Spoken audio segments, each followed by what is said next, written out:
Matthew Tkachuk has been tearing it up in these NHL playoffs, and that's great. But you know what would have been even greater if Matthew Tkachuk was a Vancouver Canuck? So what if the Canucks drafted Matthew Tkachuk instead of Olli Juolevi? Come down the rabbit hole with us. It's Begsy and it's Bowen, and you're listening to Locked On Canucks. You're Locked On Canucks, your daily podcast on the Vancouver Canucks. Part of the Locked On Podcast Network, your team every day.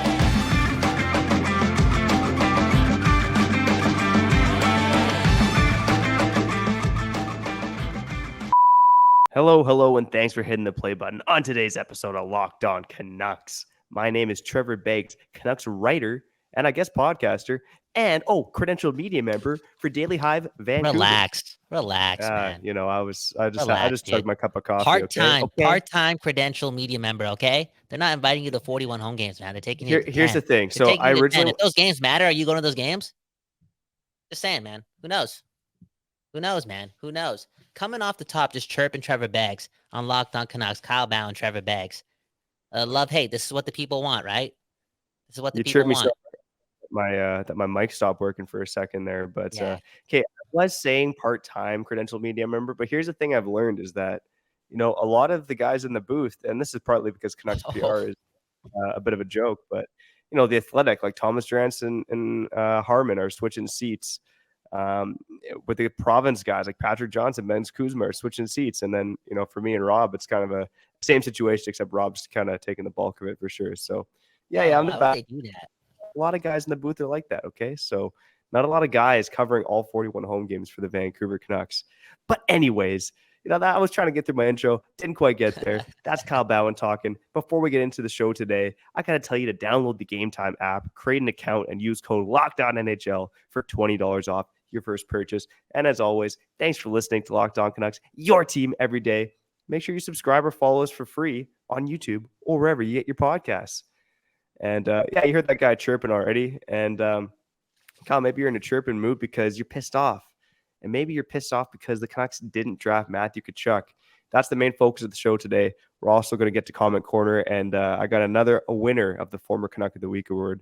But Kyle Bowen, you suggested this topic, buddy. So tell me right now, where would the Canucks be if they had drafted Matthew Tkachuk at 5th overall in 2016 instead of Olli Juolevi? Okay. I think it's easier to answer this question by answering this. Where would I be if Matthew Tkachuk was a Vancouver Canuck, right? Because there's still a good chance that we still get one more core piece at the top. Then you got Matthew Tkachuk. Who knows?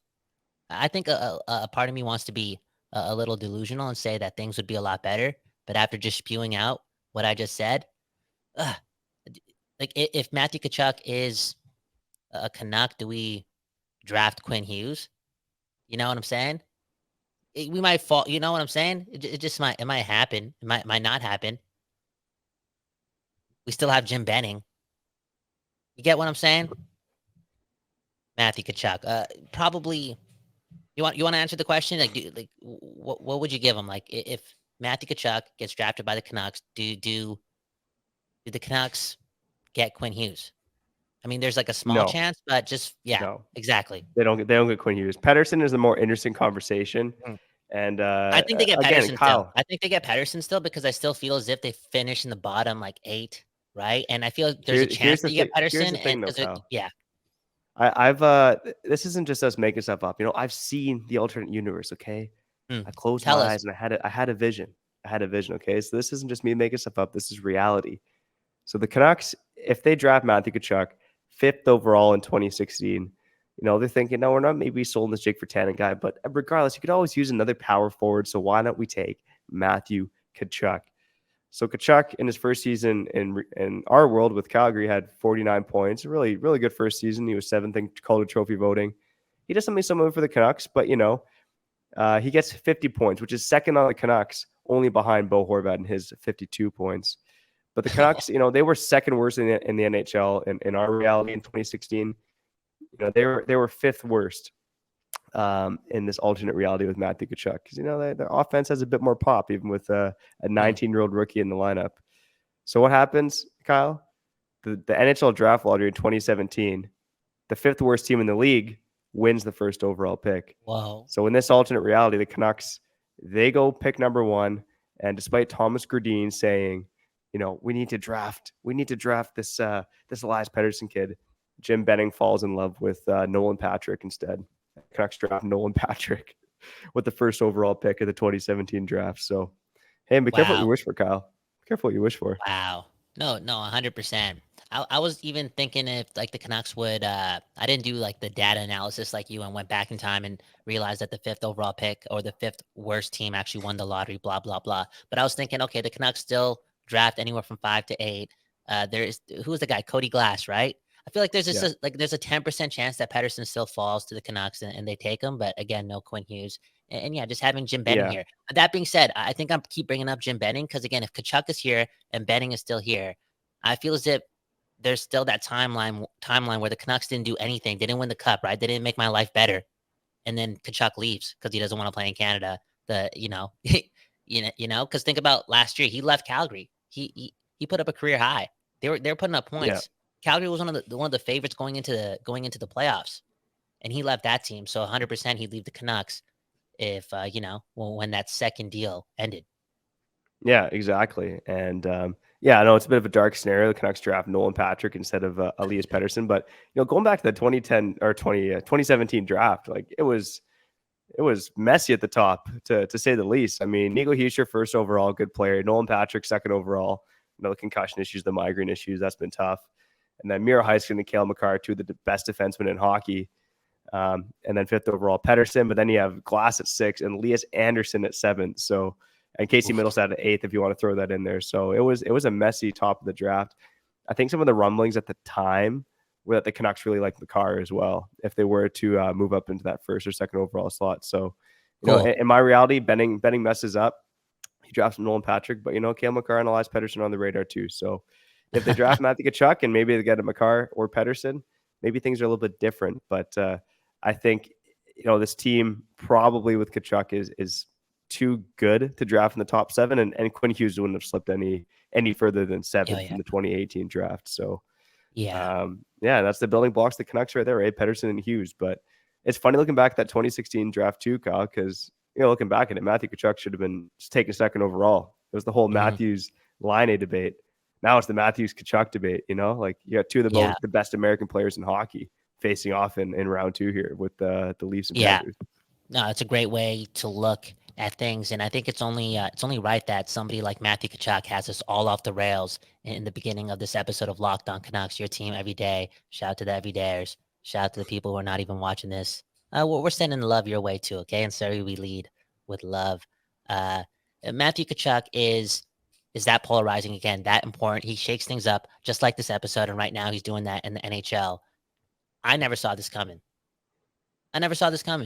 For real. He's like top 5 most important forward, maybe player in the NHL.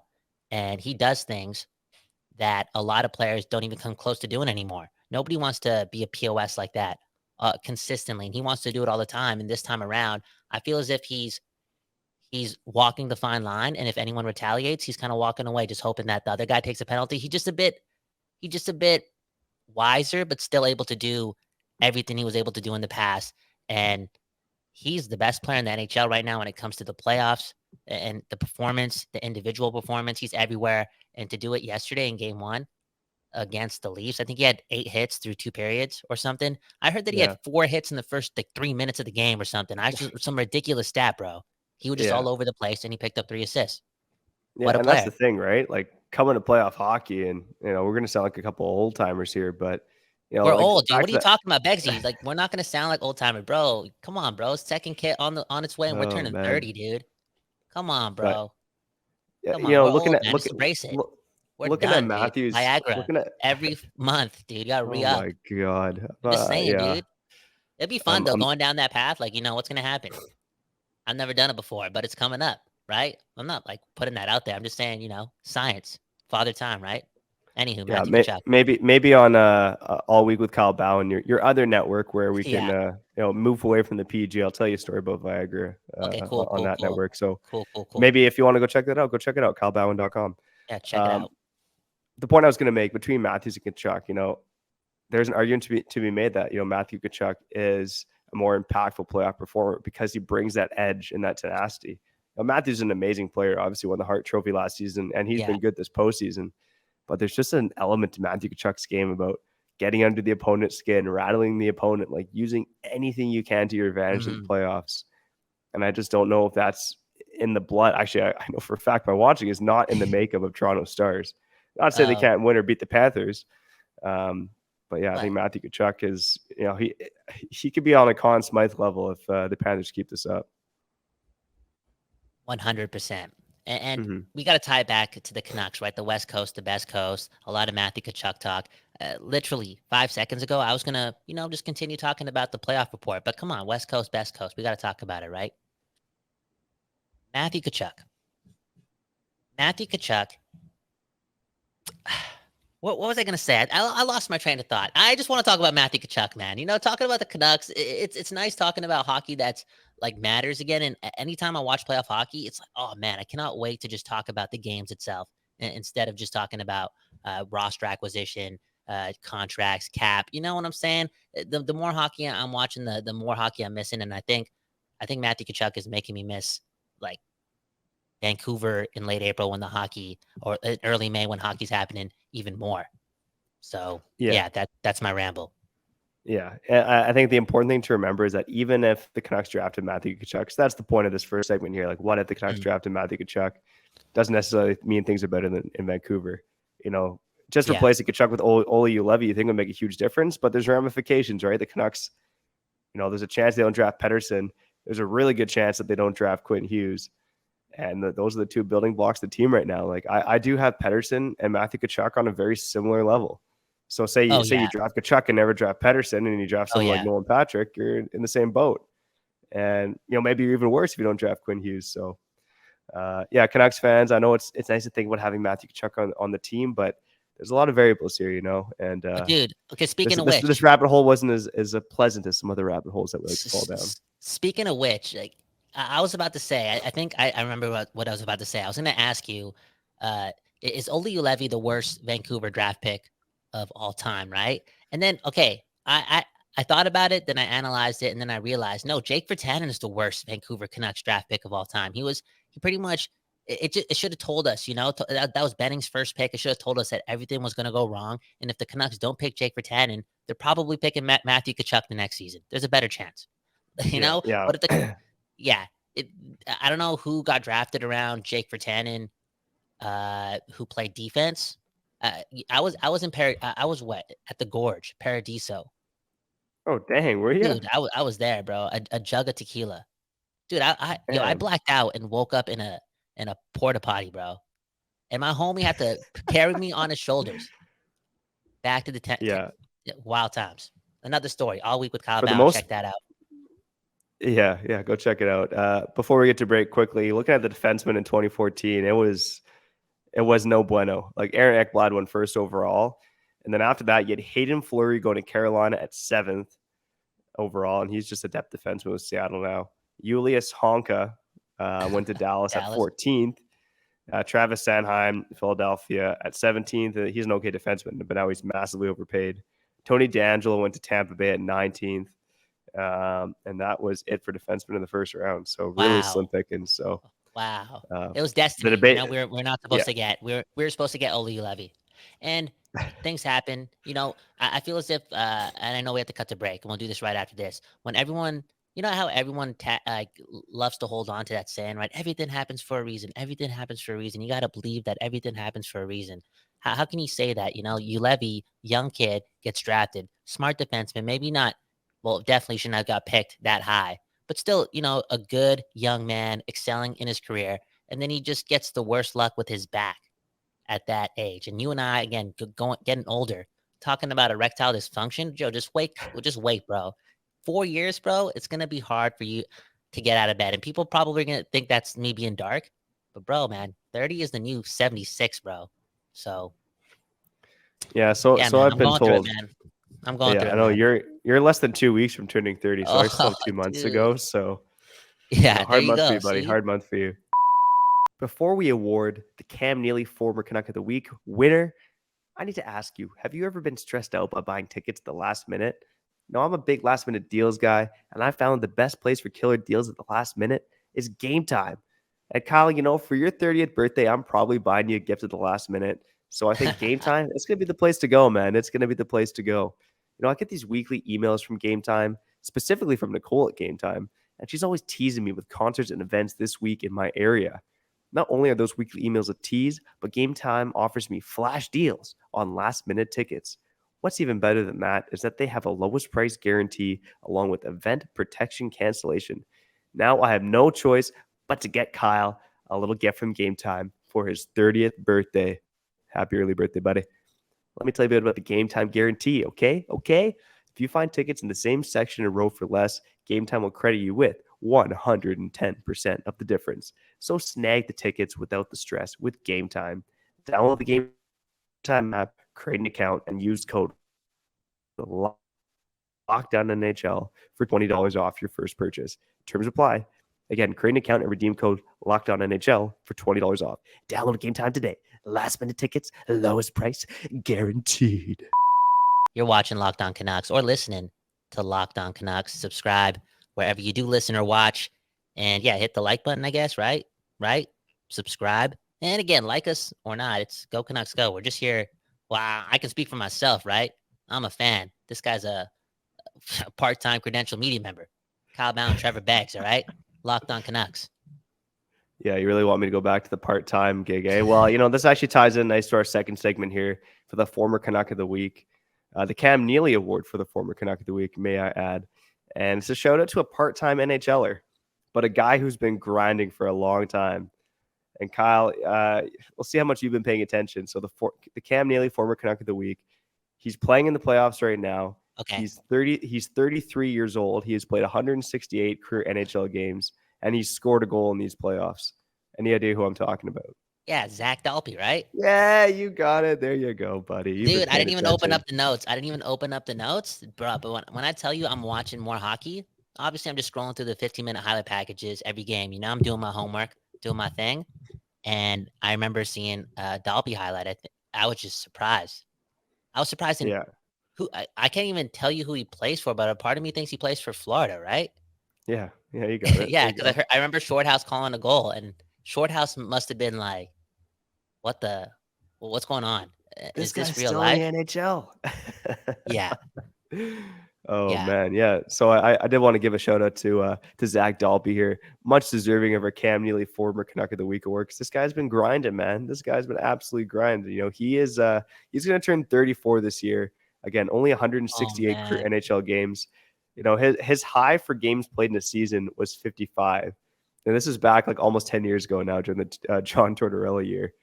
I'm not even sure if he's played 55 total games since then. I'd have to do the math, but he played 55 games for the Canucks in 2013-14. He played 21 games for the Buffalo Sabres the next year.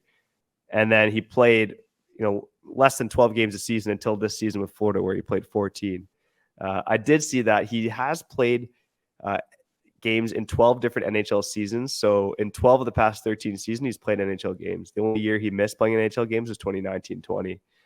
But this guy's been grinding. He gets back into the Panthers lineup. He scores a big goal in that like crazy 7-5 Panthers win over the Bruins in Game 6. And just a shout out to Zach Dalpe, man. I mean, this guy's grinding, making a paycheck, and now he's got a chance to win the Stanley Cup. Making a great paycheck, and Joe just living the dream, not letting the doubters get in the way. He's playing the Stanley Cup playoffs in 2023. This dude definitely feels blessed, but I feel as if he's just living in the moment too. The moment is never too big, never too low. Obviously, guy gets drafted. I feel as if he was actually touted a little bit as well. Was this guy like in the top 90 in his draft class? Yeah, I don't know if yeah, no, you're right. He was 45th overall with the Hurricanes in 2008. So a second round pick. And if I'm correct, wasn't this like one of Gillis's last acquisitions for the Canucks? Am I wrong on that? You're pretty close because I'm telling you, Kyle Bound's watching hockey again. Yo, the NHL got to watch out, dude. Watch out, bro. Kyle Bound's watching hockey again, man. Come on, man. Zach Dalpe facts. Come on, man. It is what it is. Locked On Canucks. Trevor Beggs, Kyle Bound. I'm gonna join you up there, man. Part-time media member, right? Me and you're gonna be splitting shifts. Unbelievable, dude. Let's go. Yeah, there's some obscure names in this trade. So, yeah, Gillis traded for Zach Dalpe and Jeremy Welsh from the Carolina Hurricanes on September 29th, 2013. And he traded away Kellen Talkin and a fourth round draft pick. Yeah, depth for the run, Yeah. right? You never know. He's Yeah. taking a swing. He was taking a swing there. No, that's good, man. Shout out to Zach Dalpe. I don't even know how to say this guy's name, man. But I think it's Dalpe. man, oh man, we got to keep grinding, man. You just come on, man. I'm not trying to do anything else in my life other than being the next Zach Dalpe. There you go. Hey, man, maybe we'll be the Zach Dalpe podcast. Bounce around Oh, from pod man. to pod, but we'll be, 13, 14 No, years later. come We'll on. still Let's be not doing put this, that man. out there, man. Locked On Canucks, we hear every day for the rest of our lives, man. For real. Yep. Locked On Canucks, Just your the way team it is. every day for eternity. Yeah, why Every not, day, man? every dayers know that. We've been saying that. Every Why not? dayers Hey, man. know. Oh, sorry, I cut you off there. My bad. Speaking of which, though, hey, man, the new subscribers coming, man. The number's getting up. We're seeing some new people here. And if you're new to the show, I'm Kyle Bound. That's Trevor Baggs. We met, 12 years ago inside of a strip club. Wild. And it's crazy because Trevor Baggs was the only one in there wearing a Canucks jersey. The Canucks weren't even playing. It was the summer. The rest of that story we'll tell you on the network, okay? The other network, All Week with Kyle Bowen. Oh, man. This right here is Locked On Canucks. Trevor Baggs, Kyle Bowen. Good times. And, every dayers also know that, we end the show with the best. We save the best for last. So coming up on the other side, comment corner. That's up next here on Locked On Canucks. You're back on Locked On Canucks. Kyle Bowen, Trevor Baggs. The sun is shining, man. Are you going for a walk today? Are you going to make your wife a sandwich, get her some roses, have a picnic with her? You going to go all out? Do you love her? What's going on? Well, that's a lot of questions. Yes, I love my wife. No, I'm not setting up a picnic today because it's a work day, but I will go on a little lunchtime walk here shortly. And I'm actually on post-game duty for Oilers and Vegas Golden Knights game 1. So if you wanna click on some Oilers articles, I don't know why you would because you listen to Locked On Canucks, but you'll see my work on Daily Hive there. That's something else, man. You're picking the Oilers over your family. Not surprised. Again, you're older, softer. You're doing other things. You're one of those people, right? Cheer for two teams. Blah blah blah. It is what it is. Okay. Whoa. Comment corner. I Comment picked corner. Vegas over Edmonton in the last episode, so don't have me going on the Oilers bandwagon here. Oh man. Hey, speaking of which, I think we do have one comment that kind of does touch on that. Again, comment corner. We saved the best for last, right? First comment up. Exactly, from Viper's Whip. I don't love the Oilers or anything, but I do want Connor McDavid to win a Stanley Cup. Okay, I'm taking jabs at Trevor Baggs all day today, right? Because again, I've been watching a lot of Matthew Tkachuk. That being said, I'm closer to being a phony. Let's be real. Let's be honest. Because I said the same thing. Right? Don't want the Oilers to win at all, but I do want Connor McDavid to win, and I'm trying to make it make sense in my mind without losing an ounce of loyalty. And I think I'm onto something because I'm thinking about the future. It's actually it's the most selfless thing I can do because I'm thinking about the future. I'm thinking about my great-grandchildren when putting that out there. I want Connor McDavid to win. You can go ahead and think I'm cheering for the Oilers. I'm not. I'm cheering for Connor McDavid, and it's different. It's different. It's good for the game. It's great for the game. The game needs it. Yeah. It's funny. I had a conversation with Malcolm on Twitter yesterday, kind of about this question we posted to the listeners on the Locked On Canucks Twitter account, and he basically said the same thing. He's not cheering for the Oilers, but he's cheering for McDavid. And I'm like, no, those kind of go hand in hand. Like if They McDavid don't. wins, the Oilers have to win, but they do. They don't. The Oilers are celebrating a championship. Dude, if McDavid wins the cup, you don't see what I see. You don't see what I see. Okay, you don't see what I see, bro. When I'm watching the Oilers play, you think I see an Oilers crest in front of that jersey? No, I'm seeing McDavid's face. Every time they score, it doesn't matter who's doing it. I just see McDavid's face. Okay, it's the truth, bro. I'm working here. Okay, I'm working around these people. Yes, I call them these people. Have they ever mentioned once an NHL highlight? Yo, you see the game last night? Yo, I saw this sick goal online, bro. I saw this sick save. Oh, you hear what Matthew Tkachuk did? No. The only person I talk about this stuff with is you, Trevor Baggs. All right? I think there's a chance if McDavid is a champion, and he's playing more, right? Playing more, got that big beard on, and still doing incredible things. And there's those highlights constantly being exposed and made.